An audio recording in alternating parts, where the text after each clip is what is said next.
이 임장을 어떻게 하냐, 정확히 보냐 못 보냐에 따라서 그 건물을 선택하셨을 때 실패하실 수 있고요, 성공하실 수도 있고요. 안녕하세요, 빌딩로그입니다. 오늘은 네. 임장에 대해서 얘기를 해보려고 해요. 우선 첫 번째로 임장이라는 단어가 요즘 많이 들립니다.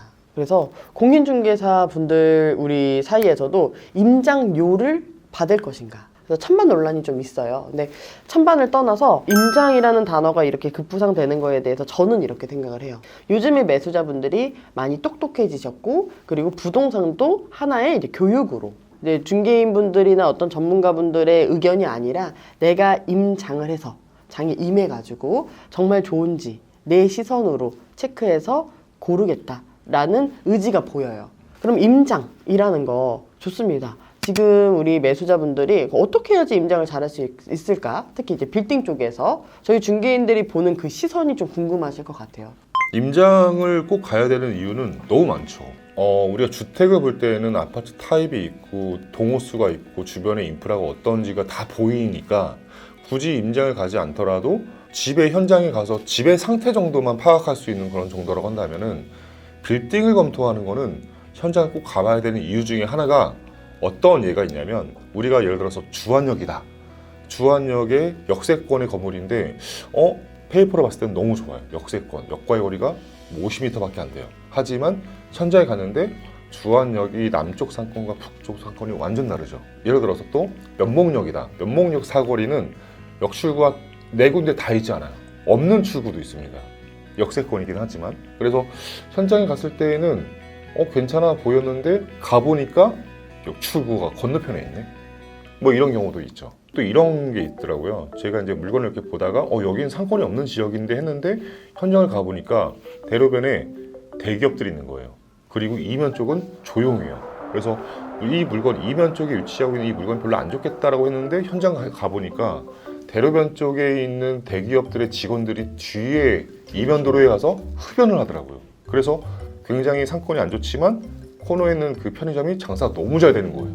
뭐 그런 케이스도 있죠. 그러니까 이런 거는 꼭 현장에서만 볼 수 있는 확인사항이죠. 그래서 우선은 그러면 임장하는 포인트를 좀 찝어드려 볼게요. 자, 임장을 할 때 준비해야 될 건 뭐가 있을까요? 일단은 임장을 갈 때는 절대 차를 가져가지 마세요. 무조건 대중교통을 이용하시되 웬만하면은 지하철보다는 버스를 이용하시는 게 훨씬 좋습니다. 왜냐면 그 지역에 내 건물을 사게 되면 또 접근성도 보셔야 되니까 꼭 버스나 대중교통을 이용하시고, 현장에 가기 전에 네이버, 우리나라의 카카오 지도나 네이버 지도 굉장히 잘 돼 있어요. 그러니까 무작정 가시면 내가 무엇을 먼저 봐야 되는지를 헤매실 수 있거든요. 현장에 간다고 임장이 아닙니다. 그래서 그 지역을 내가 생소해요. 근데 너무 추천을 받았어요. 그래서 나 이 지역 잘 모르는데 그냥 우선 가보자 하고 가시면 안 되고, 네이버 지도랑 카카오 지도로 충분히 그 지역을 계속 보셔야 됩니다. 지하철역이 여기 있고 버스 정류장이 이쪽에 있고, 그럼 사람들이 이렇게 해서 일로 가겠구나. 자, 동선 라인을 본다는 그렇죠. 거죠.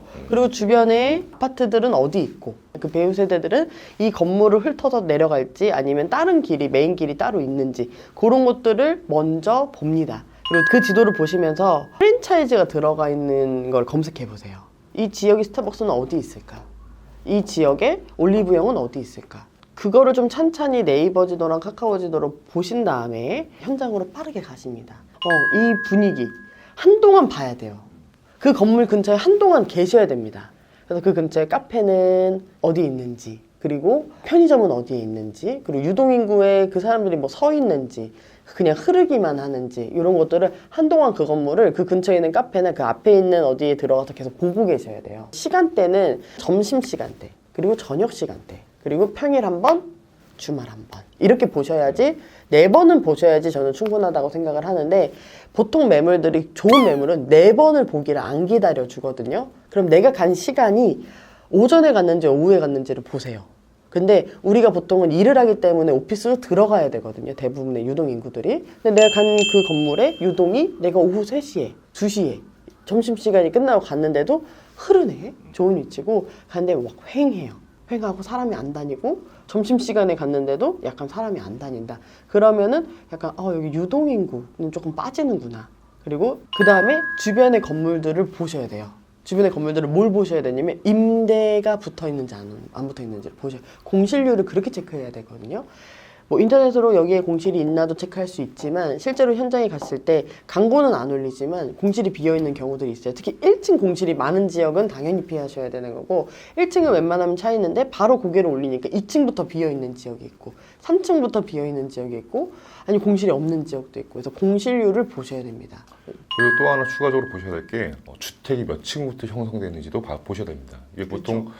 상권이 좋은 상권들은 보통 상가주택 건물들이 없어요.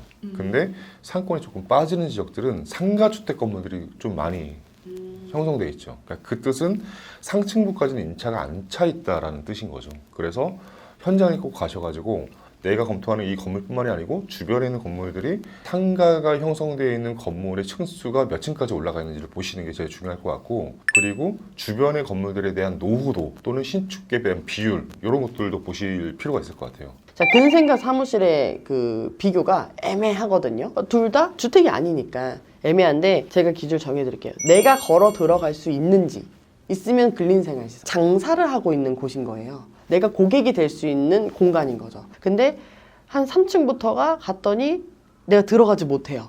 그럼 사무실입니다. 그래서 이런 차이인 거죠. 세무사 사무실도 사무실이에요. 그죠? 그냥 뭐 주식회사 땡땡 해가지고 사무실도 사무실이에요. 근데 세무사 사무실은 제가 들어갈 수 있죠. 상담하러 들어갈 수 있잖아요. 그럼 근생으로 보는 겁니다. 이런 차이인 거예요. 그냥 단순하게 주택과 근생 그냥 주택이 아닌 건 다 그냥 근생 사무실로 이렇게 구분하면 될 것 같고 그럴 수 있는데 네. 그럼에도 근생 중에서도 좀 분리되잖아요. 우리가 사무실도 근생에 포함을 시켜서 얘기를 하니까. 근데 거기서 조금 더 좋은 근생, 조금 더 좋은 상권은 뭘까라고 하면 내가 들어갈 수 있냐 없냐로 구분하시면 된다. 입니다. 그래서 요약을 하면 어쨌든 우리가 이제 임장을 가기 전에는 대중교통을 이용을 해야 된다. 그리고 유동인구의 흐름을 봐야 된다. 그리고 내 건물, 내가 검토하는 건물 주변의 임차 업종을 분석을 한다. 그리고 한 번만 가는 게 아니고 점심시간, 저녁시간 또는 주중, 주말 상권을 검토를 한다. 그리고 이 내가 지금 검토하고 있는 이 상권의 상가 비율을 본다. 그리고 내 건물만 보는 게 아니고 주변 건물들의 노후도도 본다. 이렇게 간단하게 요약할 수 있을 것 같고 임장에 대한 방법은 너무 다양하기 때문에 그리고 상권에 따라서 어떤 특징을 좀 더 포커스로 둬야 되는지는 너무 다양하기 때문에 일단은 많이 다니고 많이 느끼고 많이 보는 수밖에 없는 것 같아요. 맞아요. 포괄적으로 얘기를 드린 것 같아요. 왜냐면 지역마다 임장 방법이 또 다릅니다. 지역마다 설명드리기에는 조금 시간이나 이런 게 좀 걸리고 전체 어느 지역을 가도 지금 이 한 4-5가지의 포인트만 찝어서 보고 오셔도 좋은 지역이고 좋은 매물일 가능성이 높습니다. 또 다음에 인사드리도록 하겠습니다. 감사합니다.